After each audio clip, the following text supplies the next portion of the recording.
मित्रों नमस्कार।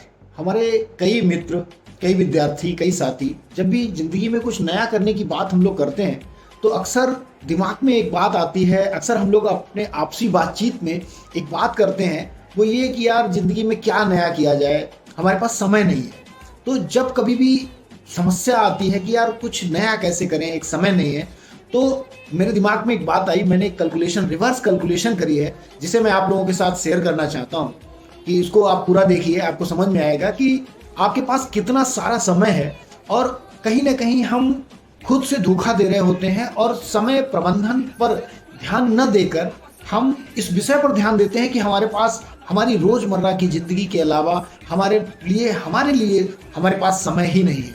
तो ज़रा इस विषय को ज़रा ध्यान से सुनिएगा मित्रों, कि हम सभी के पास 24 घंटे होते हैं और उन 24 घंटों में हमें अपनी दिनचर्या के लिए कुछ कमाना होता है, हमें अपने परिवार को भी समय देना होता है और इन सब कामों में हमारे पास हमारे लिए समय ही नहीं बचता है और ये ज़िंदगी की सबसे बड़ी कमी होती है, क्योंकि हम जहाँ होते हैं 10 साल बाद भी हम अपने आप को वहीं पाते हैं, हमारे अंदर उत्तरोत्तर उन्नति नहीं होती है।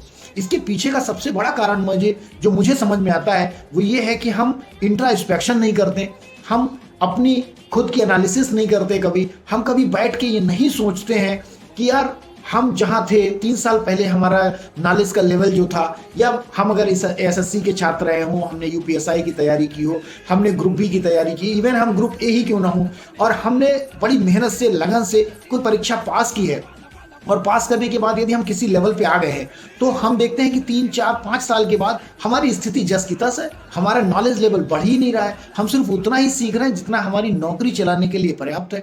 क्या वास्तव में ये कैलकुलेशन सही है? अगर हम विद्यार्थी हैं, अगर हम कोई नौकरी पेशा हैं, तो किसी भी स्थिति में अगर हम जहाँ खड़े हैं और हम 2 साल बाद, 3 साल बाद, 5 साल बाद यदि हम वहीं खड़े हैं, तो हमारे अंदर क्या उन्नति होगी? हमारी वास्तविक उन्नति तो जीरो है, क्योंकि आज हमारे बाद जो जनरेशन आ रही है, हम देखते हैं कि वो हमसे आगे है।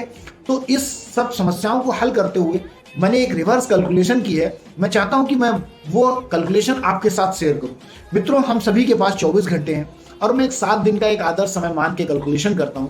तो मैंने कैलकुलेशन की, एक सप्ताह में 7 घंटे होते हैं और 24 दिन के हिसाब से, यानी टोटल एक सप्ताह में 168 आवर्स होते हैं। एक सप्ताह में 168 घंटे हैं।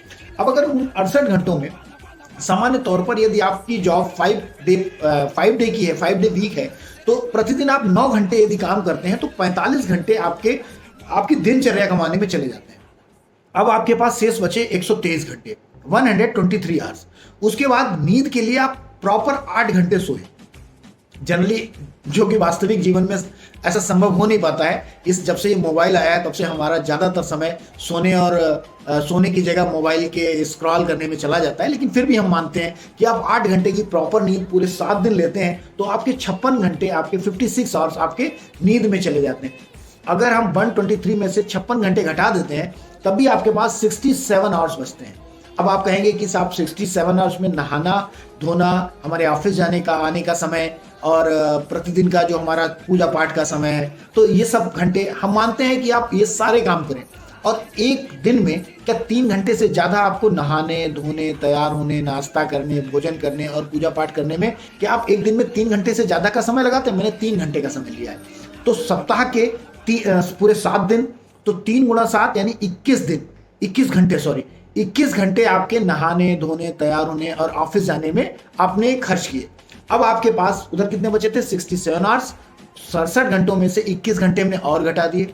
अब आपके पास 46 घंटे बचे हैं। ये 46 घंटे वो हैं जिसमें आपकी नींद पूरी हो चुकी है, आप ऑफिस जा चुके हैं, ऑफिस का पूरा समय आपने सप्ताह में बिता लिया है, आपके आने जाने और प्रतिदिन के रोजमर्रा के 3 घंटे भी इसमें शामिल हैं। अब उस 46 घंटे में यदि आप 2 घंटे अपने ऊपर खर्च करते हैं, कितने? 2 घंटे प्रतिदिन, सप्ताह के 7 दिन, तो 7 दूनी 14, तो आपके 14 घंटे इन्वेस्ट होने के बाद भी आपके पास 32 आवर्स का अभी भी समय है शेष। उसमें आप मर्जी है वो काम कर सकते हैं। आपके दिमाग में होगा कि बीवी कहेगी भाई कभी बाजार जाना है, या यदि आप विद्यार्थी हैं तो पिताजी कुछ काम बता सकते हैं, यदि आप एक अभी नई जॉब में है तो गर्लफ्रेंड कहेगी भाई कहीं घूमने जाना है। तो इन सब के लिए भी मेरे भाई आपके पास 32 घंटे बचे हुए हैं, सप्ताह के 32 घंटे, यानी मोर और लेस प्रतिदिन के हिसाब से यदि आप देखें तो 8 या कितने 7 चौक 28, लगभग 4 घंटे, लगभग 5 घंटे, औसत रूप से 4.5-5 घंटे आपके पास प्रतिदिन फालतू समय है। आप उसे घूमिए, टीवी देखिए, आप कुछ और पढ़ना चाहते हैं, यदि आप कंपटीशन की तैयारी करना चाहते हैं, आप कुछ भी कर सकते हैं। मेरे भाई, समय बहुत कीमती है और इस समय का पल पल, एक एक पल इसका कीमती है। अगर हमने कैलकुलेशन नहीं की, यानी सप्ताह के 168 घंटे का हिसाब नहीं रखा, तो समय निकलने के बाद ये जिंदगी हमसे हिसाब मांगेगी और जब हम पीछे पलट के देखेंगे तो हमें लगेगा कि जिंदगी का एक बड़ा हिस्सा हमने बर्बाद कर दिया। तो मेरे मित्रों, इसी विचार के साथ आपको लगेगा कि ये बहुत ही चूंजीपना है यार, समय का इतना प्रबंधन कौन करता है मेरे भाई। जिंदगी हंसने खाने मुस्कुराने के लिए है। हाँ जी, जिंदगी हंसने गाने और मुस्कुराने के लिए है, इसीलिए हमें जिंदगी को और हसीन बनाना है, क्योंकि जिंदगी एक बार मिली है, इसका सबसे ज्यादा सदुपयोग करना है। हमें उस 2 घंटे में खुद के विकास में लगाने हैं, अपने ऊपर काम करना है, हमें कुछ अच्छी पुस्तकें पढ़नी है, अच्छे विचारों को ग्रहण करना है, अच्छे सानिध्य में बैठना है, कुछ परिमार्जन करना है, हमें ध्यान करना है, हमें योगा करना है, हमें एक्सरसाइज करनी है। आप किसी भी तरह 2 घंटे खुद पे खर्च करिए और ये जो खुद के खर्च किए हुए 2 घंटे हैं, ये आपके आत्मविश्वास में वृद्धि करेंगे और आपका आने वाला कल आज से अधिक सुनहरा बनाएंगे, ऐसा मेरा विश्वास है। मैं हूं आपका दोस्त गौतम दीक्षित।